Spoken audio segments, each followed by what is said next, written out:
آپ صلی اللہ علیہ وسلم کی عمر مبارک جب 6 سال ہوئی اور آپ کے والدہ کا انتقال ہو گیا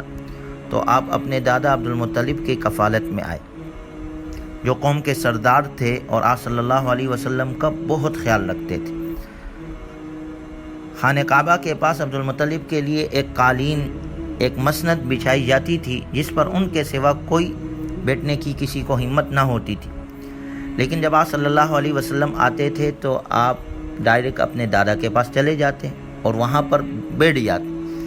جب آپ کو منع کیا جاتا تو عبد المطلب کہتے تھے میرے اس بچے کو منع نہ کیا کرو، اس کی بڑی شان ہوگی۔ ایک شخص کا کہنا ہے کہ میں نے ایک بوڑھے شخص کو خانہ کعبہ کے پاس دیکھا، وہ دعائیں مانگ رہا ہے، یا اللہ میرے محمد کو واپس بھیج دے اور مجھ پر عظیم الشان احسان فرما، یا اللہ میرے اس بچے کو واپس کر دے۔ میں نے پوچھا یہ کون ہے؟ تو لوگوں نے کہا یہ عبد المطلب ہے، ان کا ایک پوتا اونٹ کی تلاش میں کہیں دور نکل گیا ہے جس کی وجہ سے یہ پریشان ہے۔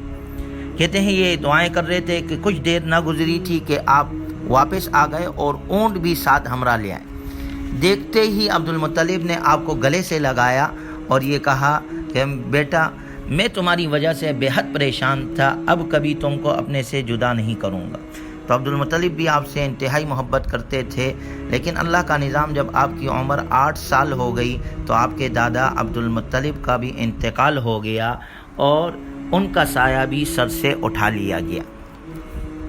اللہ کا نظام ایسا تھا کہ اللہ نہیں چاہتے تھے کہ میرے محبوب پر کسی کا سایہ رہے، سارے سائے اللہ نے آپ سے اٹھا لیے۔ اس لیے بعض علماء لکھتے ہیں اللہ تعالیٰ نے حضور صلی اللہ علیہ وسلم کو بے سایہ پیدا کیا، یعنی کوئی سایہ نہیں۔ والد تو تھے نہیں جب پیدا ہوئے آپ، 6 سال کی عمر میں والدہ کا سایہ ختم، 8 سال کی عمر میں دادا کا سایہ ختم۔ اچھا بعض لوگ سمجھتے ہیں کہ آپ کا دوسرا سایہ نہیں تھا، جیسے انسان کا سایہ ہوتا ہے، یہ معنی نہیں ہے۔ سایہ نہ ہونے کا مطلب یہ ہے کہ والد کا ایک سایہ ہوتا ہے، والدہ کا ایک سایہ ہوتا ہے، دادا کا ایک سایہ ہوتا ہے، کفالت کرنے والوں کا ایک سایہ ہوتا ہے۔ اللہ تعالیٰ نے ان سب سے حضور صلی اللہ علیہ وسلم کو مستثنیٰ کر دیا اور قرآن کریم میں فرمایا الم یجدک یتیما فآویٰ، کیا ہم نے آپ کو یتیم نہیں پایا اور پھر ہم نے آپ کو خود ٹھکانہ نہ دیا۔ اور اس میں بھی کہتے ہیں علماء فرماتے ہیں سبق یہ ہے کہ دنیا کے اندر اگر کوئی بچہ قابل ہوتا ہے اور بڑی صلاحیتوں والا ہوتا ہے تو لوگ کہتے ہیں جی اس کا استاذ بڑا قابل ہے، استاذ میں بڑی صلاحیتیں تھی تو اس وجہ سے شاگرد بڑا کامیاب بنا۔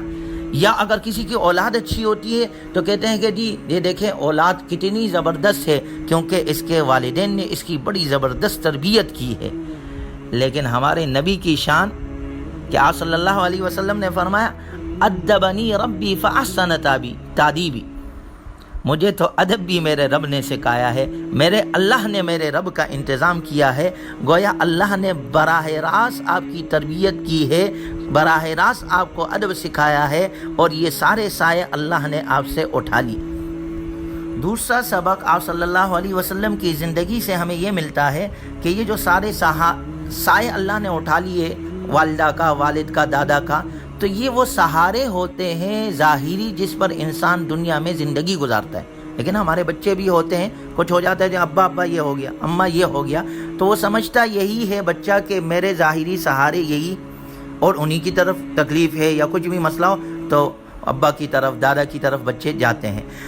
آپ صلی اللہ علیہ وسلم سے اللہ نے بچپن ہی میں یہ سارے سہارے اٹھا لیے، اور وجہ اس کی یہ تھی، علماء فرماتے ہیں چونکہ آگے جا کے اللہ نے آپ کو امام الانبیاء بنانا تھا، خاتم النبیین اللہ نے بنانا تھا، رحمت للعالمین بنا کر انسانیت کے لیے اللہ نے آپ کو رحمت للعالمین بنا کر بھیجنا تھا، اور آپ نے آ کے لوگوں کو یہ تعلیم دی کہ بغیر سہارے کو جینا سیکھو،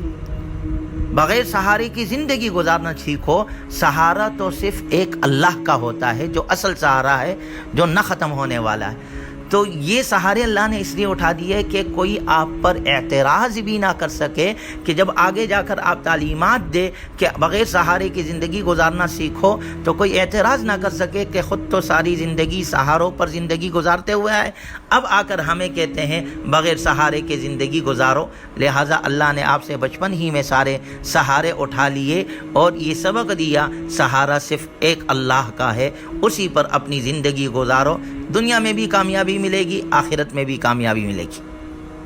تیسرا سبق ہمیں